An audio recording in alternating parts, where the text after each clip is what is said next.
Bharatiya Janata party ने 20 सूत्रीय संकल्प पत्र जारी कर दिया है, जिसमें तमाम घोषणाएं भारतीय जनता पार्टी की ओर से की गई हैं। 2 लाख युवाओं को बिना पर्ची खर्ची के नौकरी, अग्निवीरों को सरकारी नौकरी की गारंटी, साथ ही महिलाओं का, युवाओं का, हर वर्ग का इस दौरान ख्याल रखने का भारतीय जनता पार्टी ने पूरी तरह से प्रयास किया है।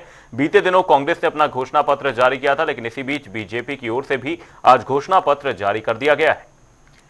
तो हरियाणा बीजेपी का संकल्प पत्र जारी हो गया है। किसानों की जमीन हड़पी जाती थी, नड्डा की ओर से कहा गया है। आपको बताते चले कि हम हरियाणा सेवा नॉन स्टॉप कर रहे हैं। ये तमाम तरीके के बयान भी सामने आ गया है। हरियाणा बदला है, फर्क साफ है, जेपी नड्डा की ओर से कहा गया है। 5 लाख युवाओं को रोजगार के अवसर प्रदान किए गए हैं। 5800 गांवों में 24 घंटे बिजली मिल रही है। 24 फसलों की एमएसपी पर खरीद की जा रही है। ये बीजेपी के संकल्प पत्र में भी इसका जिक्र किया गया है। हालांकि जेपी नड्डा की ओर से अपने बयान में बताया गया है कि जब सरकार बीजेपी की चल रही है 10 साल से, तो इसमें किन किन उपलब्धियों को दिया गया है। तो आपको बताते चले कि हरियाणा बीजेपी का 20 सूत्रीय संकल्प पत्र जारी हो गया है, जिसमें तमाम वर्गों का ख्याल रखा गया है। कांग्रेस के लिए मैनिफेस्टो एक रियायत है। कांग्रेस केवल छलवा करती है, तो ये नड्डा की ओर से कहा गया है। 10 साल पहले पर्ची खर्ची पर नौकरी लगती थी, लेकिन जब से बीजेपी की सरकार हरियाणा में रही, बिना पर्ची खर्ची की नौकरी मिली है। युवाओं तक रोजगार का अवसर पहुंचा है। 20 सूत्रीय संकल्प पत्र जारी किया गया है। इस दौरान बीजेपी ने इस संकल्प पत्र में लगभग हर वर्ग को साधने का प्रयास किया है, चाहे युवा हो, चाहे महिला वर्ग हो, सभी को साधने का प्रयास किया गया। आपको बता दें, 24 फसलों की घोषित न्यूनतम समर्थन मूल्य पर खरीद की बात की गई है। 2 लाख युवाओं को बिना पर्ची खर्ची के पक्की सरकारी नौकरी की बात इस दौरान की गई है। शहरी और ग्रामीण क्षेत्रों में 5 लाख आवास, सरकारी अस्पतालों में डायलिसिस तथा सभी अस्पतालों में डायग्नोसिस मुफ्त, और हर जिले में ओलंपिक खेलों की नर्सरी बनाई जाएगी। हर घर गृहिणी योजना के तहत 500 रुपए में सिलेंडर की बात भी की गई। तो चुनाव अपडेट में आपको बीजेपी का संकल्प पत्र दिखा रहे कि किन किन मुद्दों को साधने की भरपूर कोशिश की गई है बीजेपी की ओर से। आपको बताते चले कि कांग्रेस केवल छलावा करती है, नड्डा की ओर से कहा गया है। नड्डा की ओर से 10 साल पहले पर्ची खर्ची पर नौकरी लगती थी, नड्डा की ओर से जानकारी दी गई है। तो आपको बताते हैं कि 10 साल पहले भ्रष्टाचार की सरकार चलती थी, कांग्रेस राज में जमीन घोटाले होते थे। तो तमाम तरीके के यहाँ पर बयान देते हुए जेपी नड्डा, और आपको बताते चले कि बीजेपी के संकल्प पत्र में कई चीजों का ध्यान रखा गया है। महिलाओं को 500 में सिलेंडर देने की बात कही गई है। 2100 महिलाओं को देने की बात कही गई है। आईएमटी खरखौदा की तर्ज पर 10 औद्योगिक शहरों का निर्माण करने की भी इस संकल्प पत्र में दिया गया है। चिरायु आयुष्मान योजना के तहत प्रत्येक परिवार को 10 लाख तक का मुफ्त इलाज की भी बात कही गई है। शहरी और ग्रामीण क्षेत्रों में 5 लाख आवास देने की भी बात कही गई है। बताते चले कि सरकारी अस्पतालों में भी डायलिसिस के भी प्रबंध करने की बात कही गई है। वहीं हर जिले में ओलंपिक खेलों की नर्सरी भी, चूंकि हरियाणा जो है खेल और खिलाड़ियों के लिए अधिकतर इसकी पहचान है, हरियाणा की किसान और किसानी के लिए है। तो इसमें बीजेपी के 20 सूत्रीय संकल्प पत्र में किसान और खिलाड़ियों का भी भरपूर ध्यान दिया गया है। भारतीय जनता पार्टी के संकल्प पत्र को लेकर चर्चा कर रहे हैं। हरियाणा बीजेपी ने संकल्प पत्र जारी कर दिया है। इसी बीच आपको बता दें, तमाम वर्गों को साधने का भारतीय जनता पार्टी ने प्रयास किया है, चाहे वो किसान हो, जवान हो, युवा हो, महिला वर्ग हो, सभी का भारतीय जनता पार्टी ने साधने का प्रयास किया है। हर हरियाणवी अग्निवीर को सरकारी नौकरी की गारंटी दी गई है। अव्वल बालिका योजना के तहत ग्रामीण क्षेत्र में कॉलेज जाने वाली प्रत्येक छात्रा को स्कूटर की बात कही गई है। भारत सरकार के सहयोग से केएमपी के ऑर्बिटल रेल कॉरिडोर का निर्माण और नई वंदे भारत ट्रेनों की शुरुआत की बात की गई है। सभी ओबीसी वर्ग के उद्यमियों की मुद्रा योजना के अतिरिक्त 25 लाख रुपए तक के ऋण की गारंटी इस दौरान राज्य सरकार उठाएगी। हरियाणा को वैश्विक शिक्षा का केंद्र बनाकर आधुनिक स्किल का प्रशिक्षण प्रदान करेंगे। दक्षिण हरियाणा में एक अंतर्राष्ट्रीय स्तर का अरावली जंगल सफारी पार्क बनाने की बात कही गई है। भारत के किसी भी सरकारी कॉलेज से मेडिकल और इंजीनियरिंग पढ़ने वाले ओबीसी एवं एससी जातियों के हरियाणा के विद्यार्थियों को पूर्ण छात्रवृत्ति की बात की गई है। वहीं डीए और पेंशनों को जोड़ने वाले साइंटिफिक फॉर्मूले के आधार पर सभी सामाजिक मासिक पेंशनों में वृद्धि की बात की गई है। छोटी पिछड़े समाज की जातियों 36 बिरादरी के लिए पर्याप्त बजट के साथ अलग अलग कल्याण बोर्ड बनाने की भी बात कही गई। वो आपके सामने है। अभी तो बीजेपी अध्यक्ष जेपी नड्डा ने हरियाणा चुनाव के लिए पार्टी का संकल्प पत्र जारी कर दिया है। संकल्प पत्र में अग्निवीर को सरकारी नौकरी की गारंटी दी गई है। महिलाओं को हर महीने 2100 रुपए देने का वायदा किया गया है। तो वही आपको बताते चले कि इस घोषणा पत्र को लेकर जो विपक्ष है वो भी हमलावर है। लगातार जनता के बीच में जिस तरह से जेपी नड्डा की ओर से कहा गया है कि कांग्रेस की सरकार में पर्ची खर्ची चलती थी, तमाम तरीके के हमला बोले गए हैं कांग्रेस पार्टी पर। तो वहीं कांग्रेस पार्टी की ओर से भी तमाम तरीके के यहाँ पर हमला बोले गए हैं। वो कह रहे हैं कि जो वादे हैं वो पूरी तरह से झूठे हैं। तो ये तमाम तरीके के जो घोषणा पत्र में चीजें दी गई हैं, जिन मुद्दों का जिक्र किया गया है बीजेपी की ओर से, बीजेपी ये कह रही है कि मौजूदा सरकार में भी कुछ ऐसी सुविधाएं थी वो दी जा रही थी।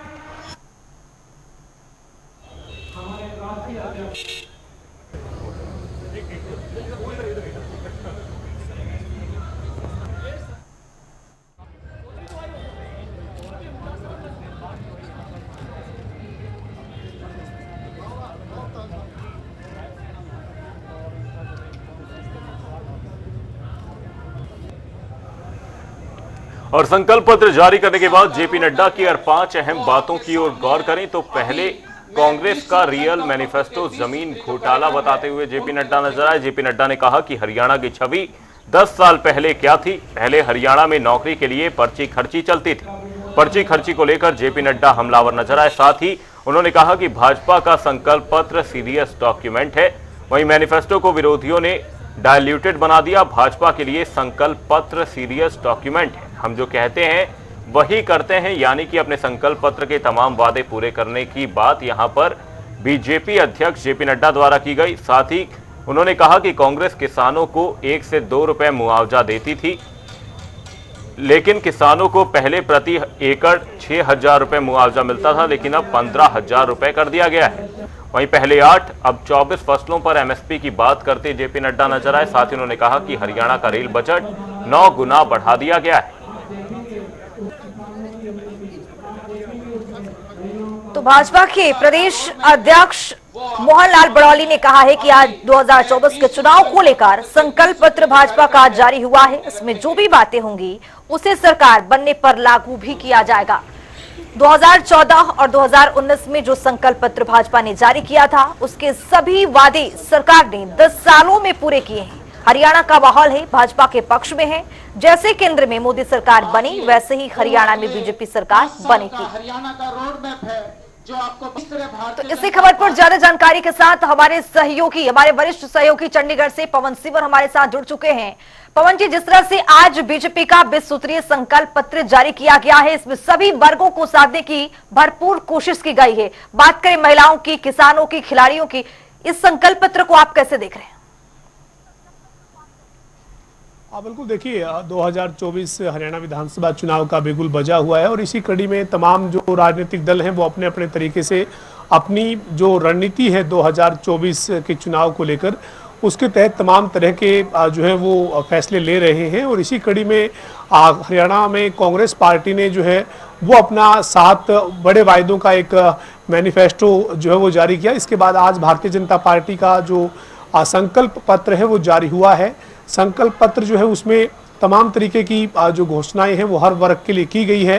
खास तौर पर महिलाओं के लिए जो है वो लाडली बहना के नाम से एक योजना जो है उसको शुरू करने का फैसला जो है वो भारतीय जनता पार्टी ने 2024 के अपने संकल्प पत्र में किया है। 2100 रुपये जो है वो इसमें जो है वो महिलाओं को इस योजना के तहत दिए जाने की बात की गई है। जबकि कांग्रेस पार्टी का जो वायदा है या जो घोषणा पत्र है उसमें जो बुढ़ापा पेंशन है, वृद्धावस्था सम्मान पेंशन है, उसको जहां बढ़ाने की बात की गई है, उसके साथ साथ महिलाओं को 3000 रुपये प्रति महीना देने की बात जो है वो की गई है। तो ये तमाम जो वर्ग है, चाहे वो युवा वर्ग हैं या महिलाओं के लिए, हर वर्ग के लिए जो है वो इस संकल्प पत्र में बीजेपी ने कई तरह के वायदे किए हैं। 10 साल से हरियाणा में बीजेपी की सरकार है। 2014 से 2019 में 5 साल पूर्ण बहुमत की सरकार रही और उसके बाद 2019 से 2024 तक गठबंधन की सरकार बनी। लेकिन पिछले करीब 6 महीने पहले आज जो गठबंधन है उससे बाहर आकर बीजेपी ने निर्दलीयों के समर्थन से सरकार जो है वो बनाई और इस बार तीसरी बार सत्ता में आने का वायदा लोगों से एक तरीके से अपनी दावा कह लीजिए कि कर रही है बीजेपी और बीजेपी के तमाम नेता। ऐसे में 2024 का जो संकल्प पत्र है वो काफी मायनों में महत्वपूर्ण है। देखना यही होगा कि इसके ऊपर प्रदेश की जनता जो है वो कितना भरोसा करती है, और 5 तारीख को जब हरियाणा में मतदान होगा और 8 तारीख को जब नतीजे आएंगे तब ये देखना होगा किसके संकल्प पत्र पे जनता भरोसा करती है या फिर किसके घोषणा पत्र पर जनता जो है वो भरोसा करती है, ये जरूर देखना होगा। लेकिन आज भारतीय जनता पार्टी ने अपना 2024 का संकल्प पत्र हरियाणा के लिए जारी किया है। जी, साथ ही पवन जी, आपसे यहां पर जानना चाहेंगे कि आप भारतीय जनता पार्टी के संकल्प पत्र को कैसे देखते हैं। जहां पर कांग्रेस ने तमाम वादे किए, वहीं भारतीय जनता पार्टी ने चाहे किसान हो, जवान हो, युवा हो या महिला, हर वर्ग को साधने का इस दौरान अपने संकल्प पत्र में प्रयास किया है। किस तरह का बैलेंस आप इस संकल्प पत्र में देख पा रहे हैं? हाँ बिल्कुल, देखिए एक संतुलन बनाने की कोशिश जो है वो की गई है। भारतीय जनता पार्टी का जो ये संकल्प पत्र है जो आज 2024 के लिए हरियाणा के चुनाव के लिए जारी हुआ है, इसमें ये फोकस किया गया है कि हम कोई ऐसा वायदा नहीं करेंगे जो प्रदेश के लिए वित्तीय तौर पर जो स्थिति संभव ना हो, अब वही वायदा जो है वो करेंगे जो पूरा किया जा सके। अब बीजेपी लगातार ये बात पहले भी कहती रही है, बीजेपी के तमाम नेता जो है वो ये बात कहते रहे हैं कि विपक्ष के लोग जो है वो इस तरीके की घोषणाएं करते हैं क्योंकि उन्हें सत्ता में आने के बाद उनको पूरा करना ही नहीं है, तो इसीलिए लोक लुभावनी घोषणाएं जो है वो करते हैं। लेकिन हम जिसको सरकार में आने के बाद पूरा किया जा सकता है, उन्हीं जो वायदे हैं उन्हीं वायदों पर काम किया जाता है। और इस बार 2024 का जो संकल्प पत्र है, उस संकल्प पत्र को लेकर एक हरियाणा में एक कमेटी जो है वो बनी थी, जिसके चेयरमैन जो है वो ओम प्रकाश धनखड़ थे। और इस मैनिफेस्टो कमेटी के अंदर तमाम जो सदस्य हैं वो शामिल थे। हरियाणा के पूर्व वित्त मंत्री कैप्टन अभिमन्यु और राज्यसभा सांसद कृष्णलाल पंवार समेत तमाम जो सदस्य हैं वो इस कमेटी के सदस्य थे। और इस कमेटी ने कई बैठकें जो है वो लगातार की और किस तरीके का संकल्प पत्र 2024 का हो, इस पर मंथन किया गया। प्रदेश भर से सुझाव जो है वो अलग अलग माध्यमों से जो है वो लिए गए और उसके बाद आज उसकी तस्वीर जो है वो 2024 के संकल्प पत्र के तौर पर बीजेपी के वायदे के तौर पर सामने आई है। और इसमें तमाम तरीके के संतुलन बनाने की कोशिश की गई है।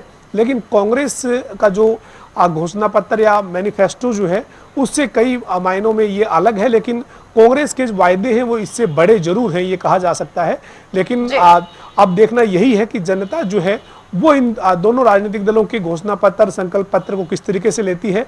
और साथ ही साथ अन्य जो दल है, चाहे इनेलो बसपा गठबंधन है, जननायक जनता पार्टी और आजाद समाज पार्टी का गठबंधन है, आम आदमी पार्टी है या अन्य जो राजनीतिक दल हैं, वो अब इन दोनों राष्ट्रीय पार्टियों के इस घोषणा पत्र संकल्प पत्र के बाद अपनी रणनीति किस तरीके से सामने लोगों के रखते हैं। जी, बहुत शुक्रिया पवन से बची तमाम जानकारी साझा करने के लिए। तो आपको बताते चले कि हरियाणा बीजेपी का संकल्प पत्र जारी हो गया है। तमाम वर्गों की यहां पर साधने की भरपूर कोशिश की गई है। 2019 में जिस तरह से संकल्प पत्र जारी किया गया था बीजेपी की ओर से, 2024 में भी कुछ इसी तरह का देखने को मिला है। बहुत कुछ सिमिलर संकल्प पत्र में नजर आ रहा है।